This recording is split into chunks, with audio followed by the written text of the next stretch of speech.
खुलुमबाय गोजोन फुंबिलि बयनिसिमबो नोंथांमोनखौ आंनि चेनेलाव गासैखौबो बरायनाय बावहरग्रोनाय थाबाय आसा खालामो नोंथांमोना खौरांखौ नायनानै मोजां मोनगोन। गहपुर हालामनि सिङाव थानाय गंसे फरायसालिनि फोरोंगिरिखौ लानानै बावैसो सान सिगां समाजारि बिजोंनि गेजेरजों फोसावनायखौ नंखाय होननानै खेंफोरथि होफिनदों अजद होजानाय फोरोंगिरिया। मख'नो गोनांदि बावैसो सान सिगां समाजारि बिजोंनि गेजेरजों गहपुर हालामनि बेन्दोंआव थानाय बर' बिजोंनि गंसेल' जाल' कराइगुरि गामिनि गुदि फरायसालिखौ मोनसे खौरां बिजोङाव गोबां अजद लाबोदोंमोन।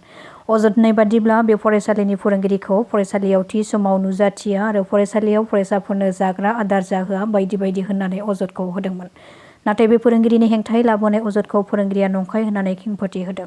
फोरोंगिरिया मिथिहोनाय बादिब्ला फरायसालियाव दै लोमनायनि जाहोनावसो फरायसालिनि इसिं न'आव दैजों बुंफबनायनि जाहोनाव ओंखाम संग्रा गासै जाग्रा आदार थासेयावबो संनो हायाखै आरो गुबुन सासे फोरोंगिरियाबो देहाया मोजां नङैनि थाखाय मावखारि बन्द एबा सुथि लानानै डक्टरनाव फाहामथाय लाबाय थादोंमोन होननानै मिथिहोदों। बेखायनो बेबादि बर' बिजोंनि गुदि फरायसालिखौ नंखाय मुं सुनानै फोसावनायनिफ्राय जानगाराव थानो नांगौ आरो थार जाहोना मा बेखौ बुजिग्रोनांगौ होननानै फोरमायथिदों फोरोंगिरिया।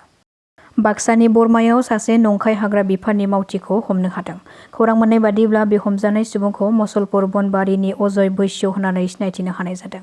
बे अजय बैश्य मुंनि सुबुङा हरनि समाव गावखौनो सासे हाग्रा बिफाननि मावथि होननानै सिनायथि होनानै गंसे बाला लाबोनाय डाम्पार गारिखौ हुमखि होनानै रां दाबि खालामदोंमोन।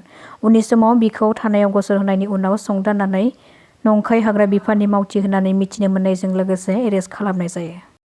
बावैसो सान सिगां सासे बर' उन्दै हिन्जावसाया चिराङाव साथाम लांसुनियाफोरनि आखायाव जिनाहारिनि बोलि जानांनायखौ लानानै मैयानि सानाव चिरां जिल्ला ट्राइबेल संघनि बानजायनायाव चिरां जिल्ला खुंथायनि लांगोना मोखाङाव एबसु, आक्रासु, सान्थालि फरायसा आफाद, बर' थुनलाइ आफाद, आसु, एबिएमसु, आबोब आरो गोबां फरायसा आरो आइजो माहारिफ्रा जयै 3 घन्टा सोमावसारनाय हाबाफारि बानजायदों। बे हाबाफारिनि गेजेरजों थाखो 10 नि उन्दै हिन्जावसाखौ जिनाहारि खालामनाय साथाम दुथां सुबुंखौ फासिनि साजा होनांगौनि थाखाय गोख्रों दाबि दैखांनाय जादों आरो साजा होनांगौनि थाखाय आसामनि गिबि मन्थ्रि आरो डिजिपिनि गांसे गोसोखांलाइबो गथायनाय जादों। नाथाय दायनिगिरिया मा साजा मोनगोन थार बिजिरनाया माबादि जागोन बेखौ उननि समावसो नुनो मोनसिगोन। गसाइगावआव फिन आरोबाव सासे आइजोनि गोथै देहाखौ बोखांनो हादों। खौरां मोननाय बादिब्ला गसाइगाव महकुमानि बेन्दोंआव थानाय सिमुलटापु पुलिस थानानि सिङाव थानाय तेलिपारायाव बोखांनो हानाय जादों बे आइजोनि गोथै देहाखौ। सुलुङाव फोरमायथिनाय बादिब्ला बे आइजोनि गोथै देहाखौ सोनाब बेंगलनि आलिपुरदुवार जिल्लानि सामकटलानि थागिरि आरती देबनाथ होननानै सिनायथिनो हानाय जादों आरो बे जाथायखौ लानानै ट्राकनि जौख्रांनायनि जाहोनाव थैनायनि सन्देह खालामनाय जादों। जाथायखौ लानानै दासिमबो नायबिजिरनाया सोलिगासिनो दङ। नगावनि ट्राइबेल रेस्ट हाउसआव जनजातीय फरायसाफोरखौ गाग्लोबनाय जाथाय। बे गाग्लोबनाय जाथायखौ लानानै गिबि मन्थ्रिया बेखौ राहा लानांगौनि थाखाय दाबि खालामदों। मख'नो गोनांदि मिथिनो हानाय बादिब्ला बे गाग्लोबनाय जाथायाव साथाम ट्राइबेल फरायसाफ्रा गाज्रियैनो बुग्लिजादोंमोन नाथाय बे बुग्लिजानाय जाथायखौ लानानै बुग्लिग्रा दायनिगिरिफोरखौ थानायाव गसर थिसनदोंमोनब्लाबो बिसोरखौ हमैनि गोख्रों अजद दैखांदों ट्राइबेल संघनिफ्राय। जुदि बे बेलायाव दायनिगिरिफोरखौ थाबैनो हमनानै साजा होआब्ला गोख्रों सोमावसारगोन होननानै दाबि खालामदों ट्राइबेल संघनिफ्राय। माने दुखुनांथाव आरो रागा जोंथाव आरो लाजिथाव आरो मुगैथाव जे साथाम जेनाखि सेंग्राफोर जाय बिथांमोननि मुङा नासिरुल शेख, जाय बिथाङा माने बरटलानि आरो बिथांजों लोगोसे फिर मोहम्मद बिथाङा माने धुब्रीनि आरो हनुराल हसेन बिथाङा बङाइगावनि। बिसोर साथामजों बेंटल ओनसोलनि सासे हिन्जावसा जाय हिन्जावसाया थाखो 10आव फरायो बै हिन्जावसाखौ बायदि मैया सोलो आरो खायदानि गेजेरजों बे हिन्जावसाखौ गुबुन दाबसे जायगायाव लांनानै जिनाहारि खालामनाय जेनाखि जाथाय बियो जाथाया 15 तारिख माने आगस्ट खालि जोंनि दखरानि बेंटल दखरानि दैदेनगिरिफोरनि नोजोराव गोग्लैयो बा गासै रायजो राजानियाव नोजोराव गोग्लैयो।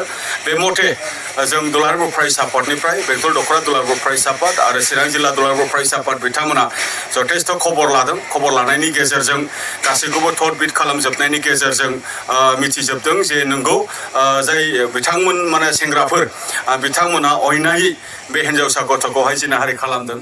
जे जाथाया जों समाजनि थाखाय गनायथाव नङा आरो सुबुं समाजनि थाखाय बेयो गनायथाव नङा आरो जे हिन्जावसाया दिनै थाखो 10आव फरायनाय सासे फरायसा माने बियो माने उन्दै बैसोनि बिथांखौ जिनाहारि खालामनाय माने जोंनि जेनाखि पक्स' आयेन माने जि दङ बे आयेनखौ बिथांमोना दिनै माने बे आयेननि गेजेरजों जथेस्थ' माने सास्ति मोननांगौ आरो जथेस्थ' माने साजा मोननांगौ बेनि थाखाय दुलाराय बर' फरायसा आफादा जोङो सरकारनि खाथियाव जोङो दाबि खालामदों जे पक्स' आयेननि गेजेरजों बे साथाम लांसुनिया जिनाहारि खालामग्रा बिथांमोनखौ थाबैनो माने थोजासे माने साजा होनांगौ आरो जों दुलाराय बर' फरायसा आफादा बिथांखौ माने फासि होनांगौ जोङो दाबि खालामदों आरो बे हिन्जावसा गथ' जाय गथ'खौहाय दिनै रेप खालामदों बिथाङा भिक्टिम सासे हिन्जावसा गथ' बिथांनि भबिष्यत दङ बिथांनि इमेज दङ बिथांनि इयुन दङ बेनि थाखाय सरकारा बिथांनो जथेस्थ' माने कम्पेनसेसन होनांगौ जोङो बेखौ दाबि खालामदों